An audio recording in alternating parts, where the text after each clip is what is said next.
സിനിമക്കാരന് എന്തെങ്കിലും ഒരു പ്രയാസം അനുഭവപ്പെട്ടാൽ വേഗം ചെന്നിട്ട് കള്ളു കുടിക്കലാണ് അവന്റെ മുമ്പിലുള്ള പരിഹാരം. സിനിമക്കാരൻ 100% അനുകരിച്ചു കൊണ്ടിരിക്കുന്ന യുവത ഇത്തരം പരിഹാര മാർഗങ്ങൾ സ്വീകരിക്കുമ്പോൾ കേരളം കാലുറക്കാത്തവരുടെ നാടായി മാറുന്നു. കേരളം കാലുറക്കാത്തവരുടെ നാടായി മാറുന്നു.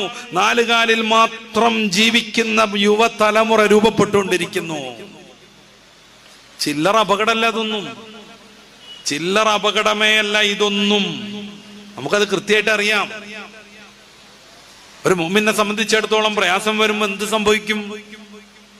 റസൂലുള്ളാഹി സ്വല്ലല്ലാഹു അലൈഹി വസല്ലം തങ്ങൾക്ക് എന്തെങ്കിലും വിഷമം വന്നാൽ ദഖല ഫിസ്വലാ, അവിടുന്ന് നിസ്കാരത്തിൽ പ്രവേശിക്കും. പടച്ച റബ്ബിനോടുള്ള സ്വകാര്യ ഭാഷണം, റബ്ബിനോന്റെ മുമ്പിൽ എല്ലാ പ്രയാസങ്ങളും അവിടുന്ന് ഇറക്കി വെക്കും.